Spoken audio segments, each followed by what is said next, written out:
দেখি কি লেখা আছে। দুধ 1 সের, গঙ্গা জল, নারকেল, ঘি, মধু, দই, সন্দেশ, রসগোল্লা, আকন্দ ফুলের মালা, ধূপ, মোমবাতি, 108টা বেলপাতা, ধূত্র ফুল, নীলকণ্ঠ ফুল, লাল পাড়, সাদা পাটের শাড়ি। ওরে বাবা, এত কিছু! হুম, এখন ওরে বাবারে মারে কিছু চলবে না, চলবে না। আর আগে থেকে লিখে দিয়েছি আমি কোনো বায়না শুনবো না। হ্যাঁ, যদি না নিয়ে আসো তাহলে কিন্তু চলে যাব। হ্যাঁ, বলি, শিবরাত্রির দিন তো মেয়েরা বাবার মাথায় দুধ জল ঢালে বাবার মতন স্বামীর কামনায়। তা আমি তোমার স্বামী তো উপস্থিত, তাই এত কিছু। তোমার মঙ্গল কামনায় গো। তুমি আর বাড়তি কথা বলবে না, যা বলেছি সেদিন নিয়ে আসবে। হ্যাঁ, বেশ বেশ, ঠিক আছে বাবা, ঠিক আছে। তাহলে আমি এখনই যাই, সব দোকানে দোকানে বায়না করে আসি। সেদিন তো এইসব জিনিসের চাহিদা তুঙ্গে থাকে। হ্যাঁ, তা যাও, সেটাই বুদ্ধিমানের কাজ হবে। হ্যাঁ,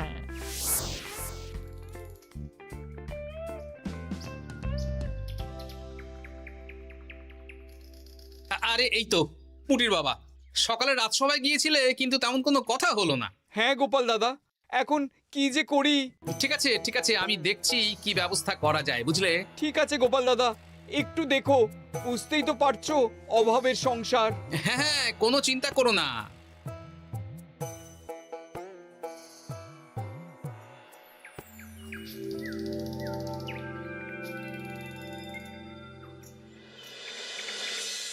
আচ্ছা, আজ তাহলে শিবরাত্রির আয়োজন নিয়ে আলোচনা হোক। মহারাজ, এসব নিয়ে আপনি চিন্তা করবেন কেন? আরে আমার মতন একজন মন্ত্রী থাকতে আপনার মাথা ঘামানোর কোনো দরকারই নেই। না না মহারাজ, একদম মন্ত্রী মশাইকে দায়িত্ব দেবেন না। উনি প্রত্যেকবার দায়িত্ব নিয়ে সব তালগোল করে দেন, আর সব শেষে বলেন আমার ভুল হয়ে গেছে, আমাকে ছেড়ে দিন। এই গোপাল গোপাল, একদম বাজে কথা বলবে না। আমি এখন ভালো হয়ে গেছি। ভালো না কালো? মহারাজ মহারাজ, আপনি আমাকে দায়িত্ব দিন, আমি সব সামলে দেব। সব কাজ সবাই মিলে করলেই তো ভালো। পুজো পাঠের দায়িত্ব আমার, বাকি আমি জানি না। সে ঠিক আছে, কিন্তু পুজোর জোগাড় অনেক দায়িত্ব, সব হিসেব করে কেনাকাটা করতে হয়। সবচেয়ে বড় ব্যাপার, তার জন্য সৎ হতে হয়। আমি কি অসৎ নাকি? আমি সব দায়িত্ব নেব। না, আমি নেব। আমি নেব। আমি। আহ, চুপ চুপ, একদম চুপ। গোপাল দায়িত্ব নেবে না মন্ত্রী, সেটা তো বিচার করতে হবে। কিভাবে বিচার করবেন মহারাজ? হ্যাঁ, একটা বুদ্ধির পরীক্ষা নেওয়া হবে। আমি এখন গোপালের চেয়ে অনেক বুদ্ধিমান হয়ে গেছি। তাহলে তো ভালো, তুমি গোপালের বুদ্ধির পরীক্ষা নাও। যদি গোপাল জিতে যায় তাহলে গোপালই দায়িত্ব পাবে, নইলে তুমি। ঠিক আছে, আমি এক্ষুনি প্রশ্ন করছি। হ্যাঁ হ্যাঁ, করুন করুন। হ্যাঁ, এমন কি জিনিস যা তুমি যতই খাও পেট ভরবে না? বাবা, মন্ত্রী কি প্রশ্ন করলে! গোপাল, বলো বলো বলো। এবার জমবে মজা। বেশ, তাহলে বলি। হ্যাঁ, বলো বলো। উত্তর হলো বাতাস। যতই খাও পেট ভরে না। গোপালের কি বুদ্ধি! ও মন্ত্রী মশাই, এই গোপাল তো প্রথম দানেই বাজিমাত করে দিল। হ্যাঁ, প্রথমটা তো সহজ ছিল। ঠিক আছে, এতই যদি বুদ্ধিমান হও তাহলে আরেকটা পরীক্ষা দাও। হ্যাঁ মন্ত্রী, বলো। এবার আপনারা একটু অপেক্ষা করুন, আমি আসছি।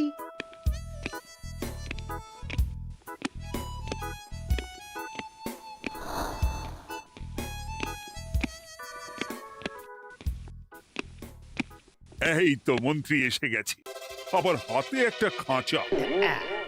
এই নাও গোপাল, এই খাঁচায় একটি অদৃশ্য মুরগি আছে।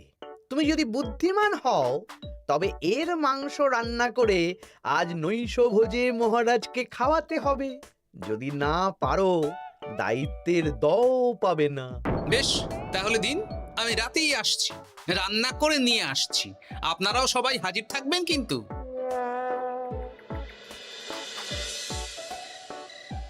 এই সেরেছে, গোপাল যে এখনো এলো না। গোপাল নির্ঘাত ফেসেছে। এই তো চলে এসেছি। এ কি গোপাল, তুমি তো খালি হাতে। মাংসের ঝোল রেঁধেও এনেছি। কই গোপাল, অদৃশ্য মুরগির ঝোল কোথায়? হ্যাঁ, কোথায় গোপাল? আহ, মহারাজ, অমন সুস্বাদু মুরগি আমি আগে কখনো খাইনি। আমি সেটা রান্না করে রাজপ্রাসাদের প্রধান ফটকের বাইরে রেখে এসেছি। মস্করা হচ্ছে, চলুন তো গিয়ে দেখি। হ্যাঁ চলো তো।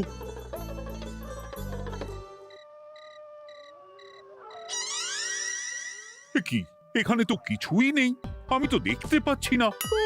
আমরা তো কেউ কিছু দেখতেই পাচ্ছি না।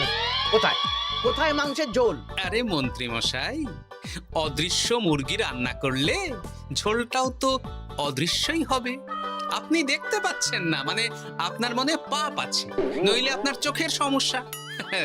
মহারাজ তো ঠিকই দেখতে পাচ্ছেন, তাই না মহারাজ? এই রে, গোপাল তো মোক্ষম জবাব দিয়েছে। হ্যাঁ হ্যাঁ, চমৎকার ঘ্রাণ বেরোচ্ছে। মন্ত্রী, তুমি দেখতে পাচ্ছ না কেন? ইয়ে না মানে ঠিক আছে ঠিক আছে, পাচ্ছি, দেখতে পাচ্ছি। একটু ঝাপসা লাগছে, মনে হয় চোখ দেখাতে হবে। তার মানে গোপাল তো মন্ত্রী মশাইকে পর পর দুবার হারালো। আর একটা সুযোগ দিন মহারাজ, শেষ সুযোগ। বেশ, দিলাম। গোপালের কিন্তু বিশাল বুদ্ধি। মন্ত্রী, দেখো তো তুমি পারো কিনা, আর এটাই শেষ সুযোগ। মহারাজ, গোপাল যদি এতই বুদ্ধিমান হয়, তবে ও কি বলতে পারবে কাল ভোরে আমার মনে প্রথম কোন চিন্তাটা আসবে? এটা তো খুবই সহজ কথা। কাল ভোরে আপনার মনে প্রথম চিন্তা আসবে মহারাজ যেন দীর্ঘজীবী হন এবং রাজ্যের উন্নতি হোক। এই সেরেছে, এবার তো মহা ফাপড়ে পড়লাম। আমি যদি বলি না, এটা আমার চিন্তা ছিল না, তবে মহারাজের কাছে করদান যাবে। আর যদি বলি হ্যাঁ, তবে গোপালের বুদ্ধির কাছে আমাকে হার মানতে হবে। কি মন্ত্রী, বলো। হ্যাঁ, ঠিক বলেছ গোপাল, এটাই আমার চিন্তা ছিল। সাবাস গোপাল, সাবাস, কি তীক্ষ্ণ বুদ্ধি। তাহলে এই বুদ্ধির পরীক্ষায় বিজয়ী হলো গোপাল।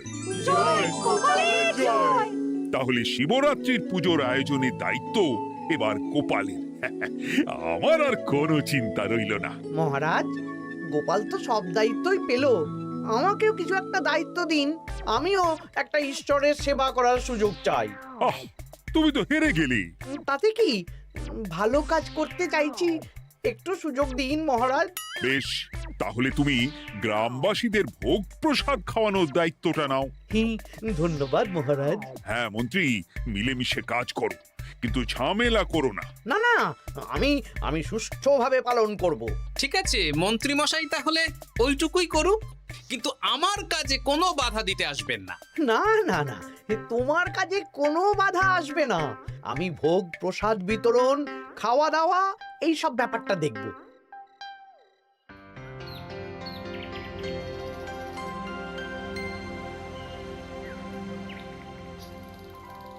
বলুন মন্ত্রীমশাই, সকাল সকাল ডেকে পাঠালেন।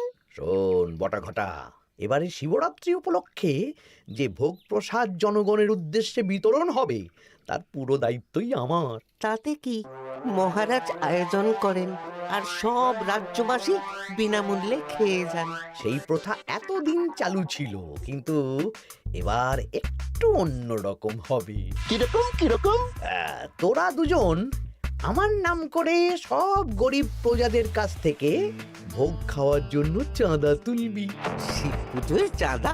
হ্যাঁ দাদা, ইয়ে না মানে ঘটা, খুব সামান্য। বাড়ি আর দোকানগুলোয় যাবি আর মাথা পিছু 1 আনা করে তুলবি, কেমন? বেশ, তারপর বলবি ঢালাও খাওয়ানো হবে, এলাহি আয়োজন।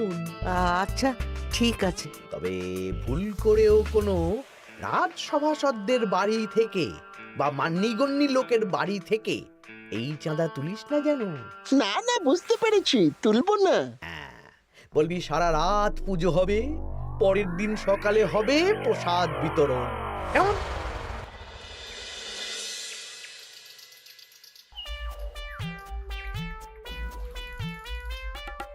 বলা, এবারে শিবরাত্রি উপলক্ষে যে পূজা হবে তার ভোগ প্রসাদ খাবে তো? নিশ্চয়ই নিশ্চয়ই। এবারে সব দায়িত্ব মন্ত্রী মশাইয়ের। এলাহি আয়োজন। তা তোমাদের বাড়িতে কতজন সদস্য?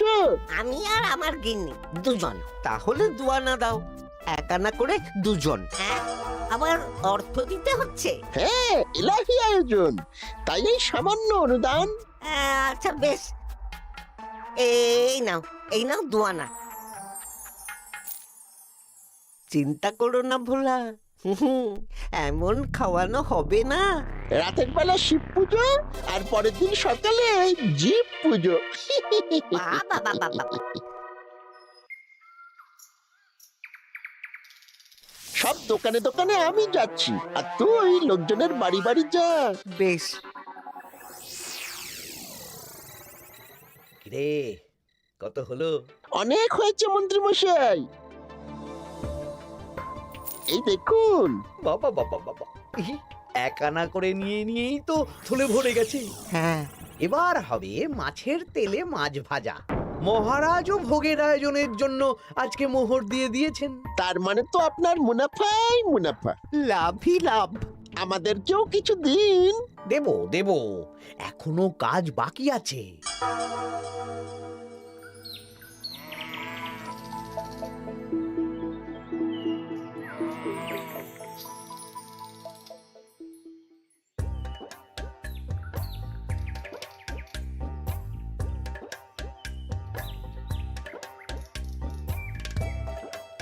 আরে আরে গোপাল দাদা যে, এত কিছু কি নিয়ে যাচ্ছ?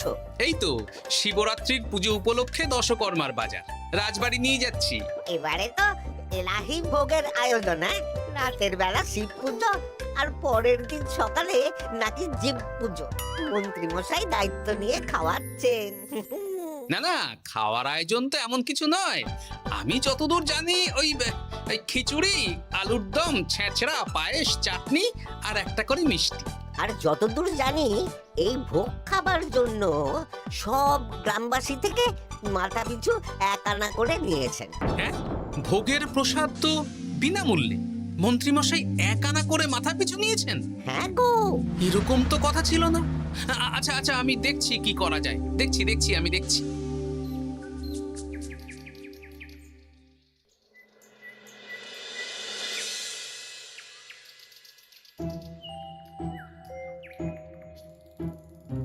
ভায়া, বলছি তোমার কাছে মন্ত্রীমশাই এসেছিলেন? হ্যাঁ, চালের বায়না করে গেলেন। তা কি চালের বায়না করলেন? খুবই সাধারণ চাল, আমার দোকানে সবচেয়ে কম দামি চাল বলতে পারো। সে চাল তো আমি পুজোর দিন পাঠিয়ে দেব বলেছি। আচ্ছা, কেনাকাটার রসিদপত্র? না না, সেসব হয়নি, শেষে দেব। শোনো, মহারাজের আদেশ, মন্ত্রীমশাই যে চাল বলেছেন তার থেকে 5 গুণ উৎকৃষ্ট মানের চাল দেওয়া চাই। যে চাল রাজা বাদশারাও খুব কম খান, সবচেয়ে দামি চাল। আচ্ছা, আর ডাল? ওটাও 1 নম্বর মানের সোনামুখ দেবে। বেশ। মন্ত্রীমশাই যা যা বায়না দিয়েছেন পরিমাণ এক থাকবে, শুধু জিনিসপত্রের মান বাড়বে। ঠিক আছে? আচ্ছা ঠিক আছে।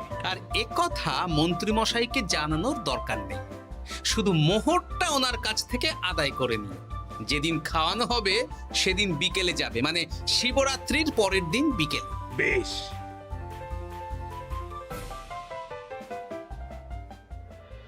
নাও ধরো গিন্নি, যা যা বলেছিলে সব কিনে এনেছি। এবার আমি মন্দিরে গেলাম, কেমন? ঠিক আছে গো, তুমি কি ভালো। দীক্ষেতা, চললাম এখন ভিড় সামলাতে।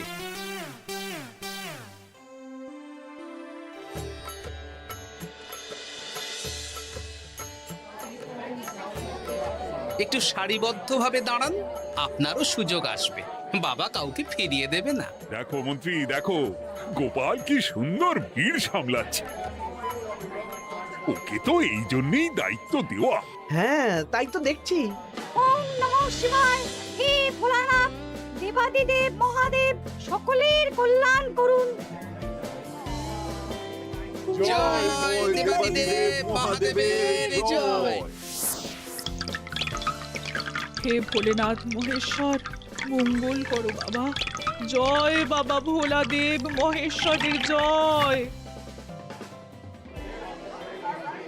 তা তোমার শরীর এখন কেমন? এই তো বেশ ভালো আছি। সবই তোমার জন্য। তুমি না সাহায্য করলে ওই ওষুধ আমার পেটেই পড়তো না। না না, আমি তো নিমিত্ত মাত্র, সবই মহাদেবের ইচ্ছে। জয় বাবা মহাদেবের জয়। চলি গো। কাল ভোগ খেতে তাড়াতাড়ি চলে এসো।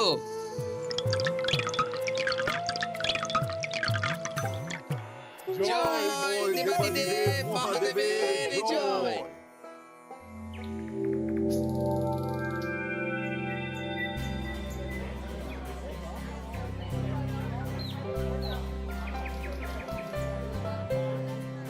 সত্যি মন্ত্রী মশাইয়ের ভোগের প্রসাদ পেয়ে মনটা ভরে গেল। কি সুন্দর রান্না, আর খাবারের গুণমান কি ভালো। তার ওপর রসগোল্লা কত বড় বড়। এত বড় রসগোল্লা খাওয়া তো দূর, বাবার জন্মে চোখেও দেখিনি।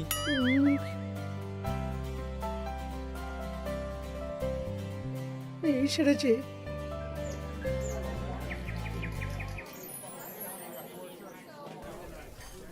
এই যে পাচক ঠাকুর, শোনো।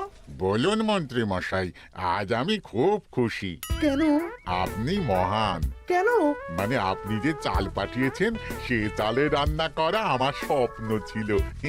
কি গন্ধ, কি গুণমান, রাজা বাদশাদের চাল বলে কথা। আমি তো খুব সাধারণ মানের চাল দিতে বলেছিলাম, 30 আনা সের মূল্যের চাল।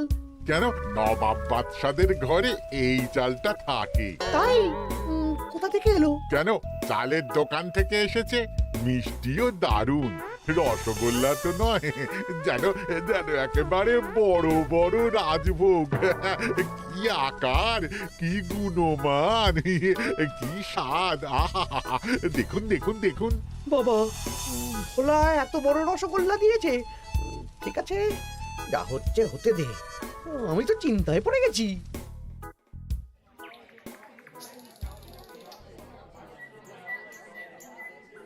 মন্ত্রী, তুমি কি করেছো? তোমার নামে তো সবাই সুখ্যাতি করছে। না না, এই আর কি।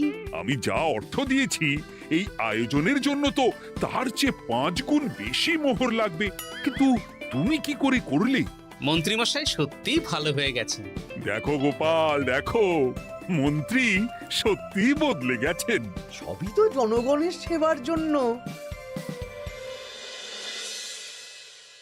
কে জানে বাবা, কি গড়বড় হয়ে গেল।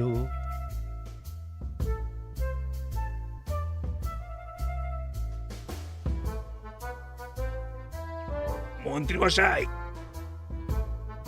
বকেয়া পাওনা নিতে এলাম। আপনার মোট হয়েছে চালের 350 মোহর, মুগ ডালের 250 মোহর, আর মশলাপাতি 100 মোহর। হ্যাঁ, বলো কি? মন্ত্রী মশাই, ওই আপনার মোট বকেয়া 300 মোহর। আর আমার এই 150 মোহর। হ্যাঁ, চলুন মহারাজ, একটু মন্ত্রীমশাইয়ের বাড়ির দিকে ঢু মেরে আসি। চল। চলুন, ওনাকে গিয়ে ধন্যবাদ জানিয়ে আসি। এই না না না, আরে আরে আমি কি করে দেব? আমি কি চন্দ্রমুখী আলু দিতে বলেছিলাম? আমি কি করে দেব? না না, ও আপনাকে দিতেই হবে। হ্যাঁ, কি বলছো মন্ত্রী? তুমি এত ভালো কাজ করেছো, এত বড় মুখ করে সকালে বললে যে সবই জনগণের সেবার জন্য। আরে আমি কিভাবে জানবো যে এত খরচ হয়ে যাবে? কেন মন্ত্রীমশাই, আপনি তো গ্রামবাসীদের থেকে অর্থ নিয়েছেন, মাথা পিছু 1 আনা করে। মানে এসব তো কথা ছিল না। এই সেরেছে, গোপাল কি করে জেনে গেল? এসব কথা কি আর চাপা থাকে? আর সেই জন্যই তো আপনি ভালো মানের খাবার খাইয়েছেন। সত্যি তো, যে মানের খাবার খাওয়ানো হয়েছে তা কৃষ্ণনগর কেন, আশেপাশের কয়েকটা নগরের লোকও এই জিনিস চোখে দেখেনি, আর তাই তুমি অর্থ আদায় করেছো।